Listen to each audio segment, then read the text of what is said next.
well. I'm going to try to get through a little early today so we can get to eating dinner or lunch. And Scott's not sure that's going to happen, but it is going to happen. But I'm going to have to move kind of quickly. But in order to do that, let me just say a couple of things. Why are we spending so much time in Genesis? I grew up believing that was all just background material, right? Genesis is background material. What you really need to know are the Gospels and then maybe Paul's writings and then the rest of it. But in all truth, what I learned the more I studied the New Testament is that you need to know the Old Testament to understand the New Testament. And so Genesis is it is rich. It is rich. When we started the church, Scott and I went to several conferences, and we went to go hear how you're supposed to start a church and all that. If you don't know, Scott and I, the idea for Journey kind of ruminated in me for a couple of years, but it didn't actually start happening until lunch between Scott and I at Loopy's, and we were like, we should go do this. And we did. And so here we are. And so when we would go, they would say, when you preach, preaching is so important. Everything's about the preaching. And there are 5 topics you need to preach on if you want people to come to your church. And just preach on those 5 topics. You could do the other stuff too, but teach on these 5 topics. And the topics were like marriage and parenting and sex and finances. And there was another one too. I can't remember what it was. What? It's not hell. Not if you want people to come. Yeah. And so, and if you go, basically, one of the primary messages you hear if you want, because those are all super important things. They're all very important things. But if you want to know how to have the best marriage, you've got to understand Genesis. If you want to know how to parent, you've got to understand the Old Testament. If you want to understand what this whole faith is about, you have to understand the Old Testament. That's why Jesus said, when we looked at the Sermon on the Mount, he said, I'm here not to get rid of all of that. I'm here to show you, if you lived it out, what it would look like. And so it is through him that we're able to do that. So we're not going to be spending a lot of time talking about Jesus on the cross, even though that's incredibly important, because that's how we have a relationship with him today. But this is also so important. But what I mostly want you to get throughout this series on Genesis is not the order of the days of creation. It's not the flood, which we're going to talk about today. And it's not even the story of Abraham's family. This is really not a story about Adam and Eve. It's not a story about Noah. And it's also not a story about Abram or his family. All of Genesis is a story about God. And so if we don't understand that story, the rest of the Bible won't make sense. So we're spending the rest of, it may be the rest of this year, to be honest, Genesis 12 through 50. But this is our second week in this series. If you missed the first one, that's all right. You can pick up later, and you can go back and listen to 1 and 2. The first 2 weeks of this series, which was last week and this week, is all about how to read the story. And we have to understand how to read the story, because as we go through these stories, it's going to be very easy to go, I know the story of Abraham. I know the story of Jacob and Esau. I know the story of, whatever. And as we've talked about this lullaby effect in the past, we have a tendency to read the story and miss the story. Like, we know the main characters and we know the plot and we know the things that happened A, B, and C, but we don't really know what the point was. And we draw from it what we think the point is, but sometimes we don't even really know what the point was. And one of the things that we need to look at is how did ancient Near Easterners learn? And what I shared with you last week, and I don't want to go through everything, but I want to quickly help you rediscover what we talked about last week. Thank you, everybody. Whatever just happened there, I don't know what just happened. Another story's happening in the midst of this story, which is exactly what we're going to talk about today, right? Just stories within stories. In the ancient Near Easterner, for the ancient Near Easterner, learning happens by discovering truth. It is not learned simply by transferring truth. Now, we typically learn transferring truth. I love the process of transferring truth. If you look at my notes are in an outline fashion, and you'll see points A, B, C, and D, and subpoints and things like that. And that's a very Western way of learning. Tell me what I need to know. Tell me the things that are most important. Tell me the things I need to take away from that. And usually when preachers learn to preach, they learn that structure. You start with an introduction that funnels down to your 3 main points, and then you have to have an illustration that ties it all together, tells you what to do. Then a conclusion that's a reverse funnel, which is kind of mirrors your introduction. And then at the end of the day, they walk out and you've transferred the information and a couple of ideas on how you should use it. I have found that is the least effective way to actually follow Jesus. even though that's my preferred way of learning. It's the least effective way because that's not really how God works. Because God's not just sitting up there saying, okay, I want you to do A, B, and C in your life, and if you do A, B, and C, then I'll welcome you into heaven, and if you don't, you're going to go to hell. Even though most of us actually believe that's the story God's been telling in Scripture. That's not the story. To the ancient Near Easterner, learning was about discovery. And so when we come to the Scriptures with the same mindset that we come to a book or a movie, we want to know plot points, we want to know where the climax is, we want to know what are the main things I need to take away and what are the action steps. And we want to walk away with that. And so we enter into a story with trying to understand in the beginning this happened. And that's exactly how we often read Genesis 1. And yet what we discovered last week is that there's a literary tool out there that helps us find what the real treasure of the story is. It's one that we don't use, most of us, in our own writing or in our own reading. And for myself, as I shared last week, I have a lot of seminary education, including a lot of time in Greek and Hebrew. And we never talked about any of this stuff. So you probably haven't studied this either. And some of you, I asked to raise your hands if you had heard of it. Some of you had. A lot of the material I shared last week and this week comes from the same place. It's from a guy by the name of Marty Solomon, who he grew up in a evangelical home, and he went to Israel. And when he was there, he met a rabbi, and the rabbi began to open up Scripture to him. And he was like, oh my gosh, this changes everything. And so he committed his life to learning that. And so he started traveling with that rabbi, started teaching him and started unraveling these things. And we do live in the 21st century, so he could follow him and his podcast and his teachings online. You could do the same. But his name's Marty Solomon, and he has a podcast. Some of you have asked that name again. It's called the Bema Podcast. You can go to Genesis to chapter. It's like episodes 1 and 3 are the two that I talked about last week and today. So I don't want to take credit for all the things I'm going to share with you, but they have been very helpful for me, and I think they'll be very helpful for you. Next week we're diving into Abraham's story because this story really sets the tone for everything else. And in doing that, I'm also going to be referencing throughout this series another favorite that you've heard me mention before, which is the Bible Project. And so we're going to be looking at some of the stuff that they've shared with us as well, some videos and different things in the coming weeks. Super excited about it. I want you to discover new truths. I do not want you to walk out of here and be scanning and trying to memorize notes. I may give you some points that I take away from what I think the treasure is of the story, but you may discover while the structure leads to the treasure, you may take that treasure and apply it in a different way in your life. And if you do that, then this is what it looks like to follow Jesus. It looks like discovering the truth and figuring out how that fits in your life. All right? So let's dive in. I want to very quickly take you back through what I shared last week just as a precursor, but I'm not going to share that much about last week, so you can go back and listen if you want to. In a chiasm, that's our literary structure. You identify the treasure by finding the bookends and working towards the center. I don't have my whiteboard up here.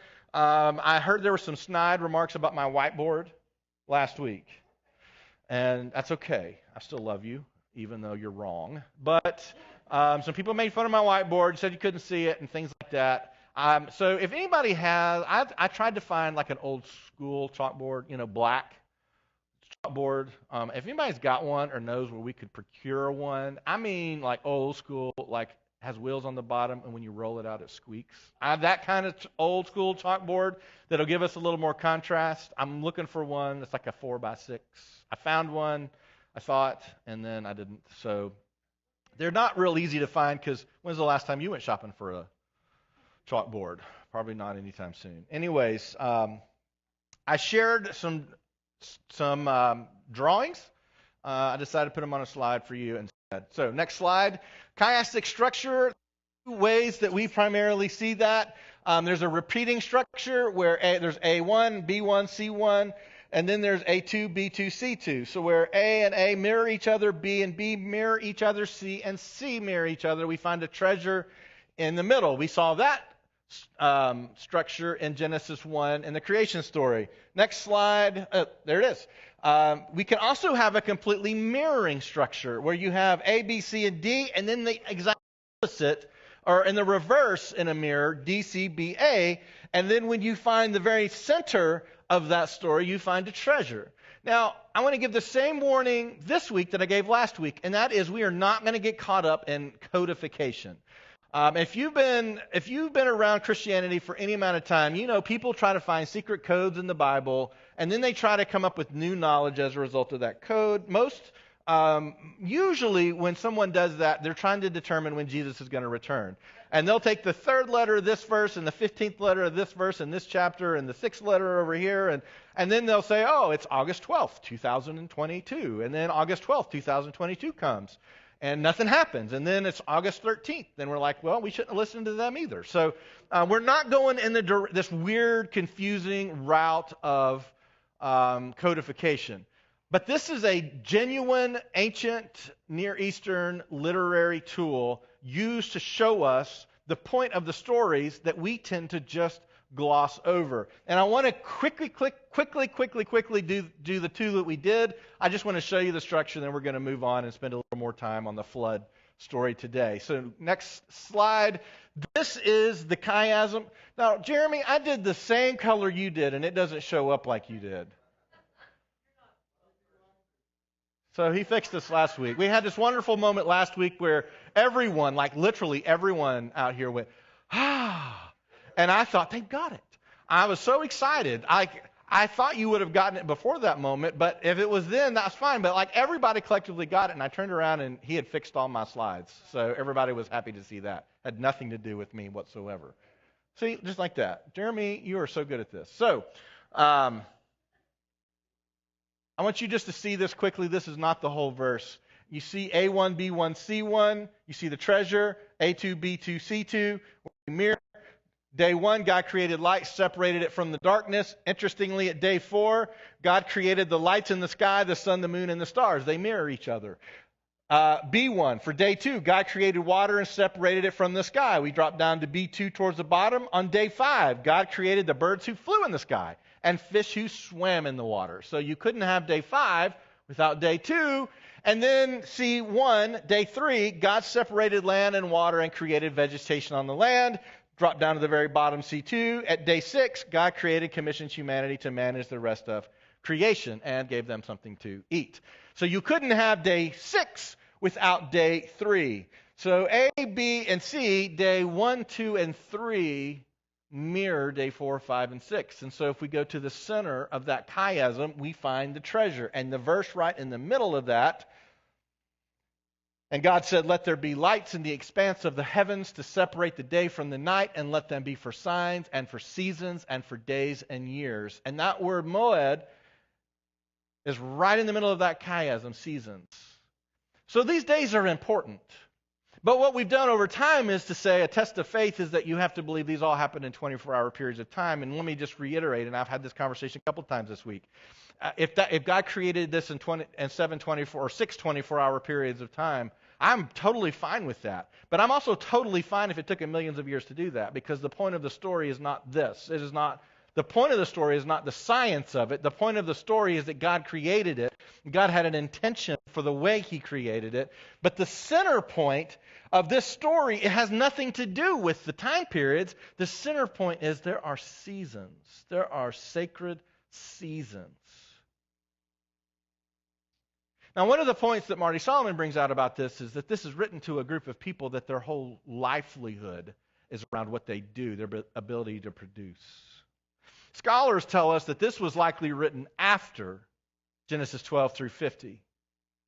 This is likely written after the Exodus and after they've already settled the Promised Land, and now they're in exile in Babylon. That is when Genesis 1 through 11 was written. So this was written sooner than the Exodus story was. And in their minds, their values and what they do, and one of the ways he takes the truth out of this treasure is, it is not in what you do, whether it's making bricks because you're enslaved, or whether it's your job, or whether it's what you do in the house. Your value is in who you are as you. You have innate value as someone who bears the image of God and is loved by God. But we do have seasons. And there are times we need to rest, and we come to day 7, and day 7 is all about resting from doing. And then sometimes we actually need to have the reverse, where we do an awful lot of resting and we need to do a little more doing. So there's lots of things you can take from that treasure. All right? All right, next slide. So then we go to the fall, and you see our structure is not a repeat of ABC, ABC, but this is where we mirror ABCD and then DCBA, and the treasure, again, is in the middle. So let's go, and we're going to have to break this up because this was just a lot. And we see this. So this is the first part, A1. Oh, no, this is the whole thing. I had to break up the flood. This one is the whole thing. A1, and these are shortened verses. The serpent said to the woman, "You shall not surely die." And she took of its fruit and ate, which sounds very similar to A2 at the very bottom, which is chapter 3, verse 13. "What is this you have done?" And the woman said, "The serpent beguiled me, and I ate." Very similar, right? It's a mirror of each other. To go back up to the top to B1 at chapter 3, verse 6. She gave to her husband, and he ate. Drop down to B2, chapter 3, verse 12. The woman who you gave to be with me, she gave me of the tree, and I ate. They're mirroring each other. The same if we go to C, and the eyes of them both were opened, and they knew that they were naked. Drop down to C2, and God said to them, "Who told you that you were naked?" It's a perfect mirror. And then D1, and they heard the voice of God walking in the garden, and the man and his wife hid themselves. D2, chapter 3, verse 10, and he said, "I heard your voice in the garden, and I was afraid because I was naked and I hid myself." And so we come to the center of this chiasm, and it's not really about sin, and it is, but it's not. It's not really about judgment. It's really about relationship. And God called to the man and said to him, "Where are you?" And so we discovered that really what they're trying to tell us through the story is not that those other pieces don't matter, but they've told the story in such a way that what we should take out of that is that God is constantly asking us this question, "Where are you? Where are you?" Which is really important, because if God's goal was to punish and to judge and to send us to hell, then he could have just done that.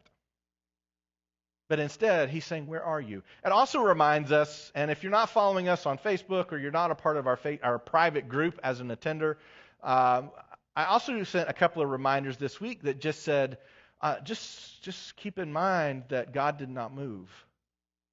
We moved. And so even though we, in our prayer time, want to say, "God, where are you?" it's God's question to ask, "Where are we?" Because God didn't move, we did.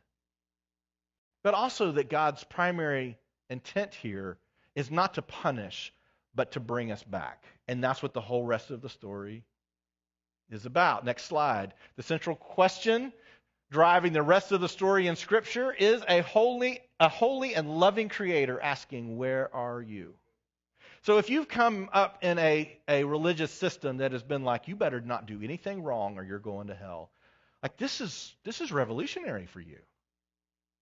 Because God is saying, "I want you with me." He's not looking for you to mess up and to punish you. He's saying, "I want you to be with me." Now, the whole rest of the story is important for us to understand how God's going to work that out, and we're going to see a lot of that in Genesis 12 through 50.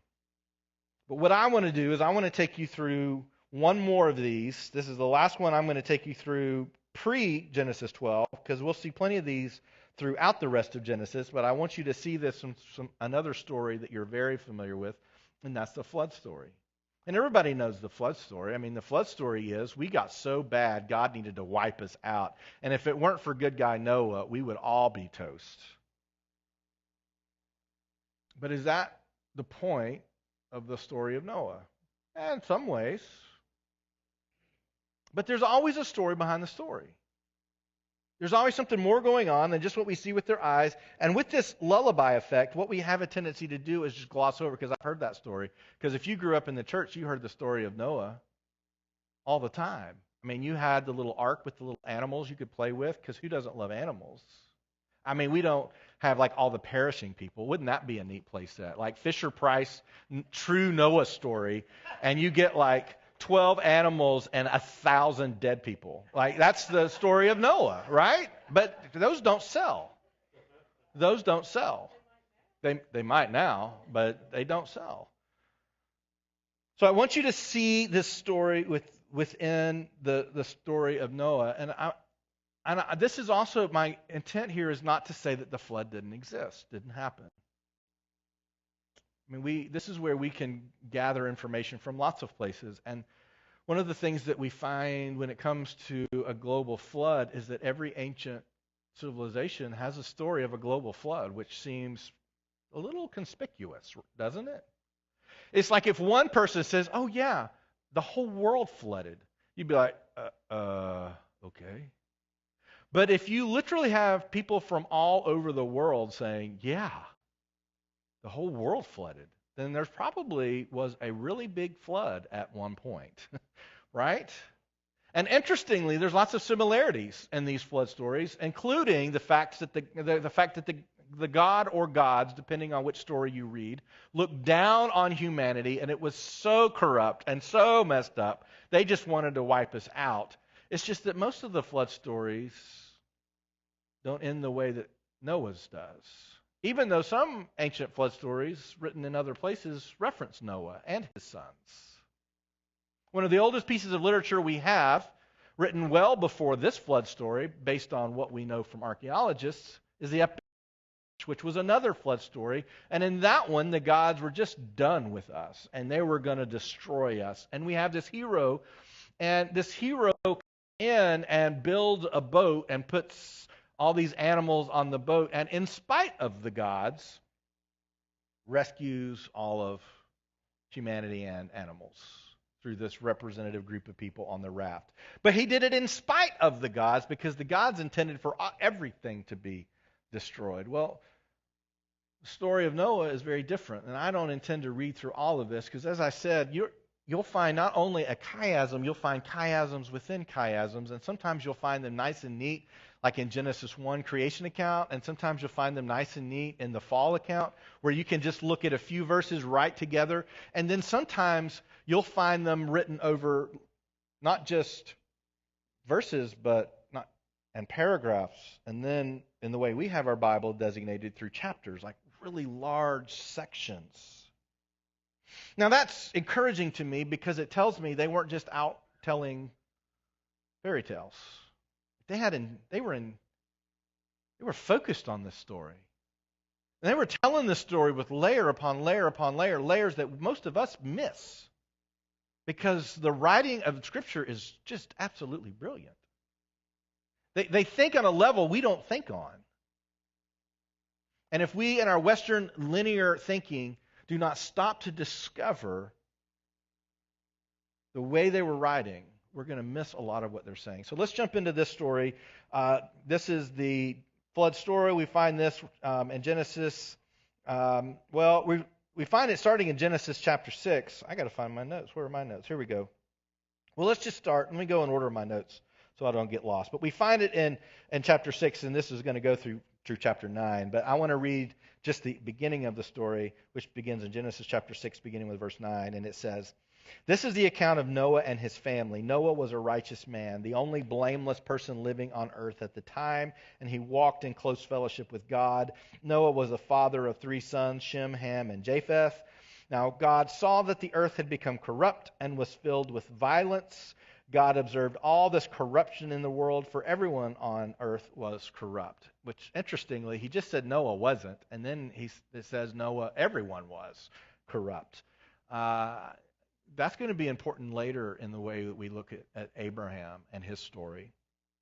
So God said to Noah, "I have decided to destroy all living creatures, for they have filled the earth with violence. Yes, I will wipe them all out along with the earth." And then you know the story, and if you don't know the story, you should go read the story. And even when we're done and you're like, "Mark is sounding a little weird up there," you should go back and you should read this all and find this for yourself. Because again, the purpose of learning in this way of writing is discovery, is not just me telling you what it is. This is one of the reasons when rabbis taught, they didn't teach in lecture, they taught with questions. Because they intended for you to discover some things for yourself and not just be told what the answer is. In parenting, this is a really effective way of parenting, but a lot of the times if we're tired or if we're frustrated or if we've got other things we need to do, we just want to give the answer, but our kids don't actually learn until they experience for themselves, right? How many of you would say, "I didn't actually learn anything until I tried it myself"? Like, my parents told me this was not good, but I didn't believe them. I tried it, and then I found out it wasn't good. Yeah.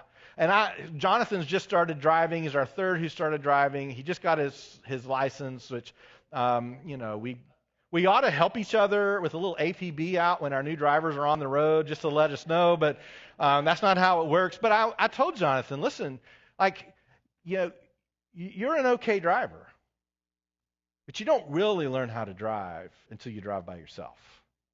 When you got someone in the car with you telling you what to do and watching over you and all that, you don't actually learn until you have to go out. I remember when I first started driving, I had been going to my grandmother's house, my entire life. And, so 16 years I'd been going. They lived in the same house. We would drive to the same house for 16 years. And I would ride with mom and dad. But time came for me to drive to their house for the very first time. And for those of you digital natives who have no idea what that was like, if you didn't print out MapQuest, you didn't just pull it up on your phone. We didn't have that. And so I got lost, and I had to call. And you know how embarrassing it is? Call your grandmother and say, I have no idea how to get to your house. I know I've been coming like every other week my entire life, but I have no idea how to get there. I don't know where I am right now. There's a part that you don't actually learn things until you discover them for yourself. So my point is not for you to walk out of here and go, oh, Mark has completely changed my mind on something. I want to open your mind to some opportunities the way mine has been open to some opportunities, but you have to be the one to discover them. You have to be the one to discover them. What we find, and this is just an aside that I think is important to the story, that what God is trying to do is not just that God looked down and he got mad and what kind of mean God would destroy everybody, but what we also see is how contagious corruption and evil really is. So this is kind of the progression of evil we've seen thus far in this story. If we go back and read it all, we'll go to the next slide. Evil starts with the serpent, not with Eve, but starts with the serpent. And the serpent tempts Eve, and then Eve brings it into her marriage, and she tempts Adam. And let's be honest, if the serpent had come to Adam, he would have done the same thing. It's just happened he went to Eve first. But came to Eve, then it entered into their marriage. Evil traveled into their family. And then we have the story of Cain and Abel, their children, their sons. And we see now the whole family has been corrupted by sin. And then when we get to this point of the story, we find that in a very few short generations, this corruption and this evil has now taken over the rest of the world. And God says, I'm putting a stop to this. Putting a stop to this. So then we come to the flood story. Next slide. This is our chiasm for today. Now, what you're going to find is this one's way more complex and longer than the two that we did last week. We're going to actually go from A to M. And then we're going to do another mirror from M all the way back to A. This is over 3 chapters. So I'm not going to try to read it all, nor am I going to try to put every verse up there. And then if that's the case, then somewhere between the M's is our treasure for this story.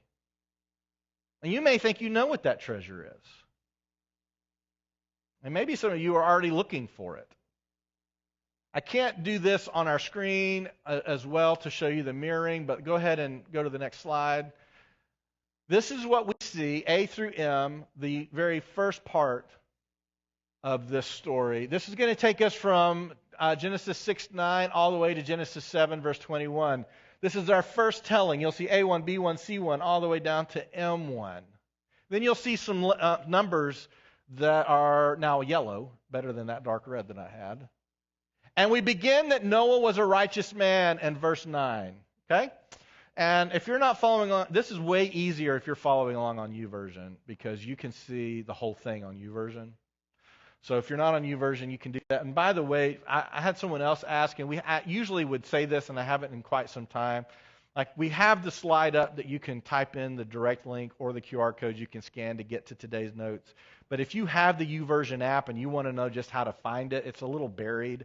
So you open the YouVersion app, you go to the More button on the bottom right-hand corner of the app. It'll pop up a menu, hit Events, and then it'll show you everyone that's got YouVersion notes within a 10, 15-mile radius. And you'll see our notes there. You can find it that way in-app, which are great because you can see it, you can save it, you can share it, you can do what you want to with it. And then we go down into B1, and we have the introduction to Noah's sons, Shem, Ham, and Japheth. And then the earth is filled with violence and corruption. And then we have this first divine address. The earth is going to be destroyed. And then we have, that should be the second part of that. Noah, you should go build an ark. And this is going to very closely mimic Abram's story, but we'll talk about that next week. F1, second divine address, tells them to enter the ark, and then they're going to wait for the flood 7 days, and we see there's a number 7 there. 7 days waiting for the flood, and then we see the beginning of the flood, and they're going into the ark, and then God shuts the door, J1, K1, then there's a 40-day flood, so that number 40, remember that number 40? And the waters increase. The waters prevail, mountains are covered. Then after another 150 days, the water prevails. You can go find all of that just by reading whatever your favorite version is. I'm not making any of this up. Say A1 to B1. We start with Noah the righteous man. We end with 150 days, the water prevails. And now let's go to the next slide. The next verse is that God remembers Noah. The next slide. And now we have the exact reverse of what we just saw. We have 150 days water abates, where if you saw M1, we had 150 days where the water prevails. And then we have the waters go away and the mountaintops are visible. And then we have 40 days. And then we have Noah opens the window of the ark versus shutting up of the ark. We have the raven and the dove leave the ark versus coming into the ark. We have the 7 days waiting for the waters to subside. That's in there twice. I mean to put that in, well, no, that's right. And then he speaks to them again, another divine address, leave the ark, which completely mirrors get into the ark. And it's harder to see when I can't put them side by side. Then Noah builds an altar, God's commitment to preserve the earth, and then another address, his covenant blessing and peace, and then we have Noah's sons again, Shem, Ham, and Japheth. If you remember, that was the second B that we saw on the last slide, and then A in the bottom, Noah, life and death. So can you go back to A1, B1, C1? Skip the treasure. Look at the very top. Noah the righteous man, Noah's son, Shem, Ham, and Japheth. Then go back to the last slide. Last slide we just did. Down at the very bottom, Noah's son, Shem, Ham, and Japheth, Noah's life and death. You could go in and do some more work here. My goal is not to let you see every single one of these points. My goal is to open up the opportunity that there's something more to this story. So A through M is completely mirrored again in M through A. And the reason the authors did this is because the authors want to say, yes, the number of days are important. Yes, the progression is important. Yes, the plot, the storyline, the characters are important. But there's another story behind this story that we want you to be sure that you see, because this story, unlike the Epic of Gilgamesh, this story is not about Noah. The story is about God. We want to make it about Noah. Oh, we are really thankful for Noah, or we wouldn't be here. This is not about Noah. Interestingly, and this is sometimes hard for us to embrace, our stories are also not just about us. Oh, yeah, it's about my spouse or my kids. Yeah, it's about them. Our stories are also about God. And that's one of the things that we tend to reject in our kind of Americanized way of thinking, because in the Americanized way of thinking, where we are ultimately given the God-given right to pursue happiness, our lives tend to be just about us. We're the center of the story. I mean, how many of us, and we all do, and we all participate in this kind of false story that we make up in our minds, how many of us feel like other people see us as just supporting characters in their story? Like they only call us when they need us. They don't ever check on us any other time. You know, we just feel like for them, like I only exist if they need something from me. We all have those relationships. And let's be honest, other people look at us and view us as being those people. Because we all do it. We all have the tendency to think this life story is about us. My story's about me. You all are only here for me. And your tendency is to think your life story is about you and we're only here for you.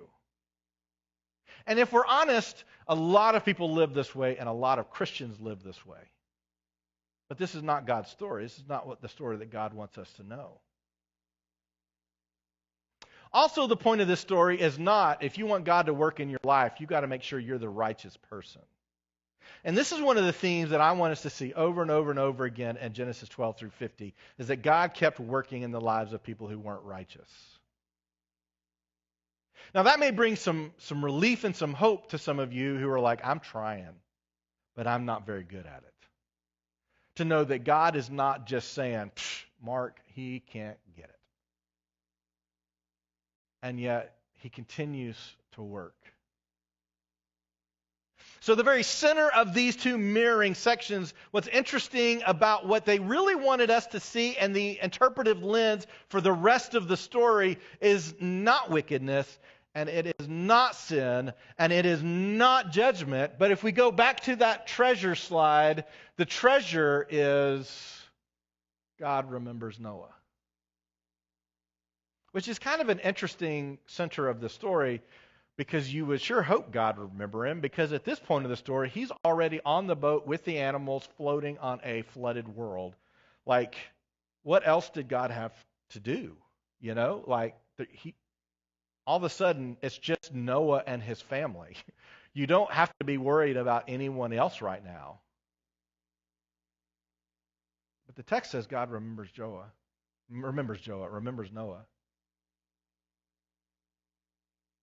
So if it's not about God forgetting Noah and then all of a sudden, oh wait, he's still floating.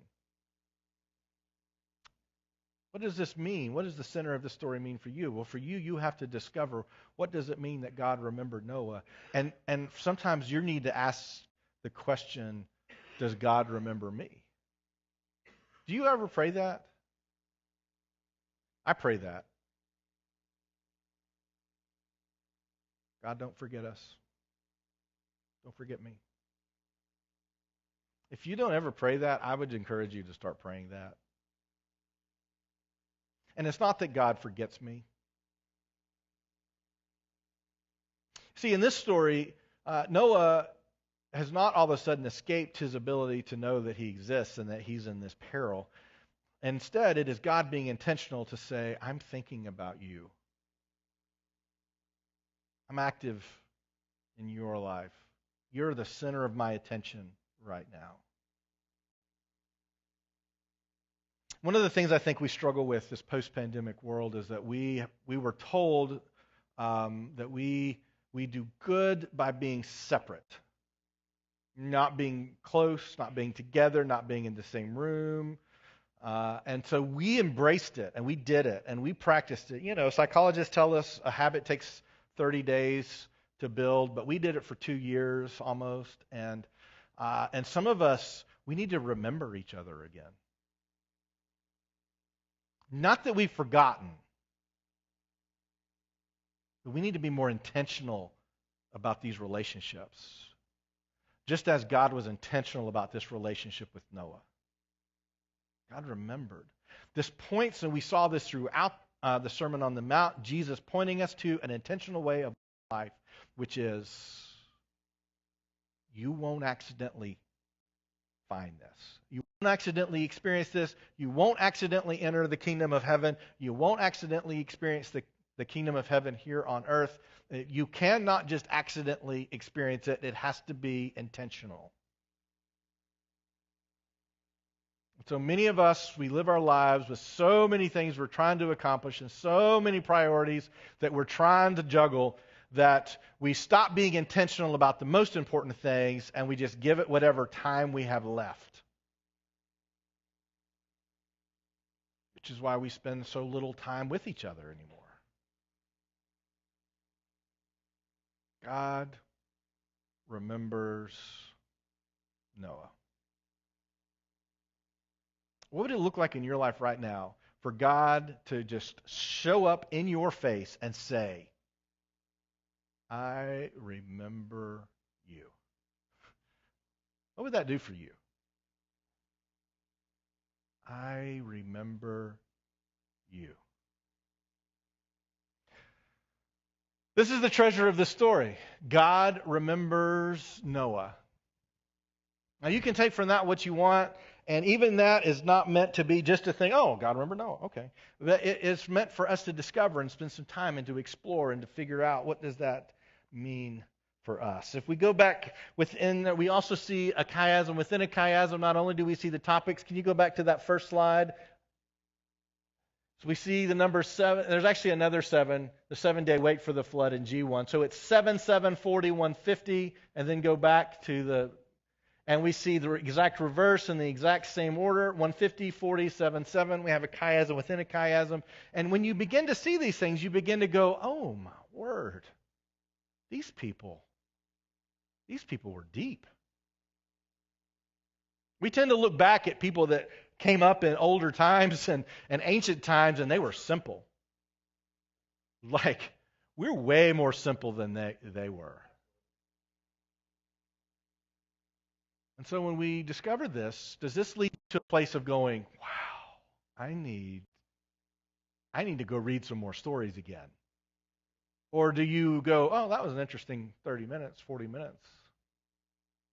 I got other things to do now.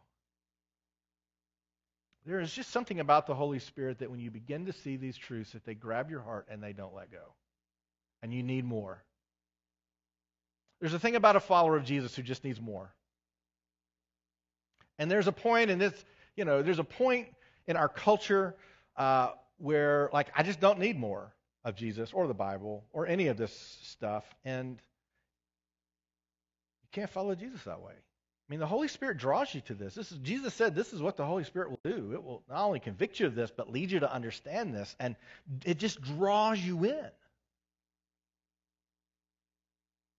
That doesn't mean that this story alone, you should just absolutely be content for the next 6 months to read nonstop. I don't mean that. But I mean, does this go and explore and go and find? Interestingly, if you, next slide, this is all Marty Solomon, because I never would have seen this. And he traces that this is actually a complete mirroring of the creation story as well. So you've heard others say there are different Adams. Adam was the first Adam. Noah was the second Adam. Abraham was another Adam. Jesus was another Adam. This story, interestingly, mimics the creation story. He sends a wind over the earth at this point of which he's clearing the water from the flood. He sends a wind over the earth, same word we use for wind, spirit, or breath. We see that in day 1, and that the Spirit is hovering over the waters of the deep. And at the same time, this wind now comes over the waters of the deep that have flooded the earth.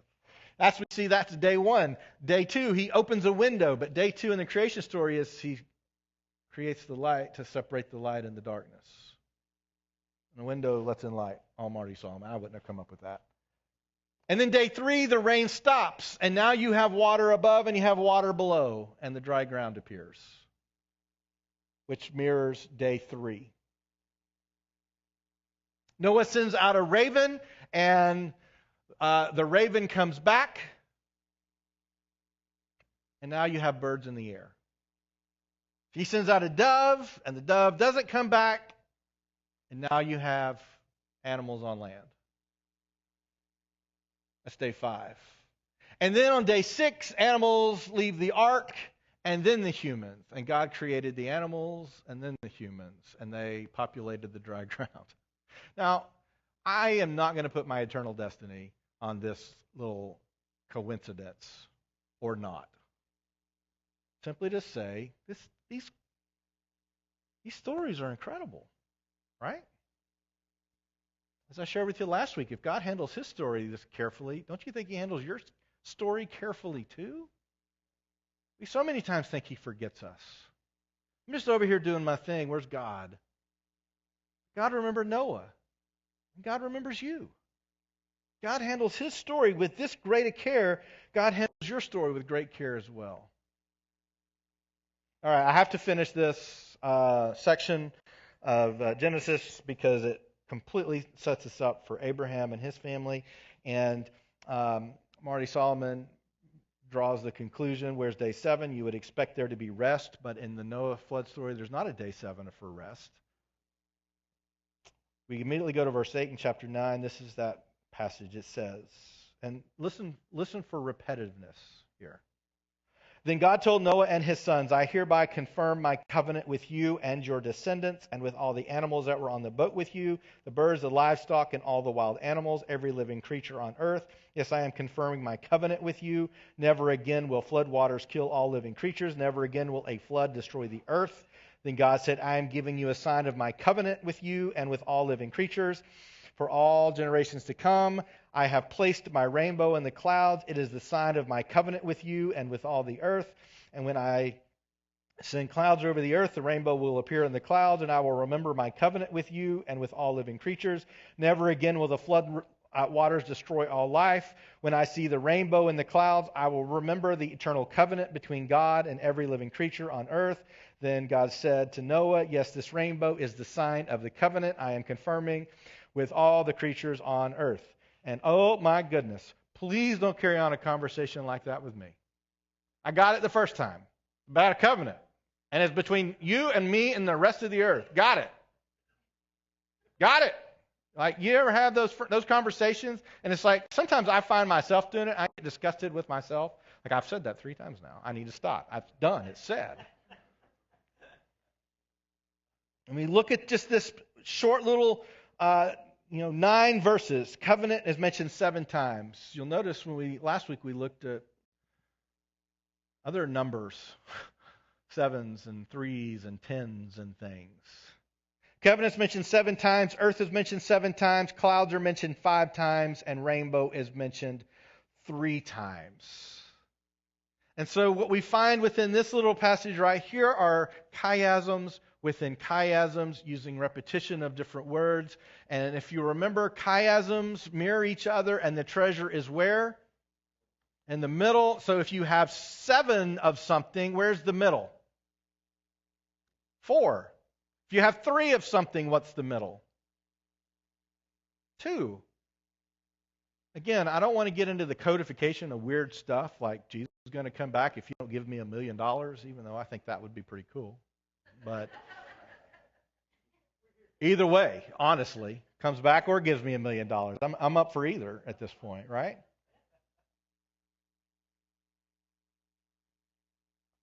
But in the Hebrew, again, Almighty Solomon, I wish I was this smart. I'm not. If you take the middle instance of every one of those words and you create a Hebrew phrase, the Hebrew phrase actually sounds very familiar because he repeats it over and over and over in this passage. And that phrase is this: when the rainbow appears in the clouds, I will remember my covenant.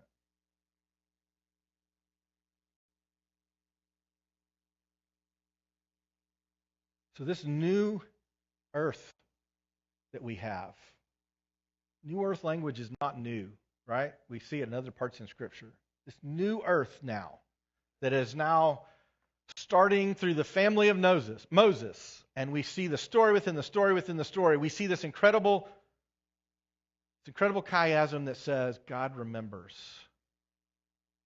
And then we see another one immediately after in that same story in which God says, when there's a rainbow in the clouds, I will remember my covenant with you. That word covenant we're going to see over and over and over again in Genesis 12 through 50. It is so very important that God is committing something to us and to the rest of the earth.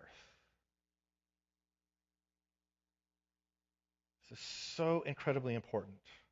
Now, while they didn't have this, the writers didn't have this, we know later John actually had a vision, wrote it down, and it's the book we now have called Revelation. And this is part of the, if we think, well, gosh, I mean, that's good. It's good God remembers when there's a rainbow. Like, when's the last time you saw a rainbow? Revelation 4:3, this is the vision of the throne room where Jesus sits, where Jesus is right now. And he who sat there had the appearance of jasper and carnelian, and around the throne was a rainbow that had the appearance of an emerald. In other words, like Jesus is looking at a rainbow all the time, based on John's vision in Revelation. He's remembering his covenant every moment.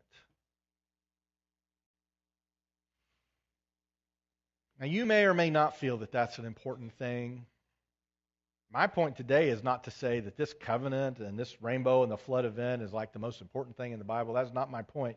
My point is to see how the authors wrote the story so that when we get to the story of Abram and his wife and his kids and their screw-ups and their successes, their faithfulness and their faithlessness, we have a better lens, a better rubric by which to understand what's the story they're trying to tell us than simply, why in the world would God want somebody to kill their own child?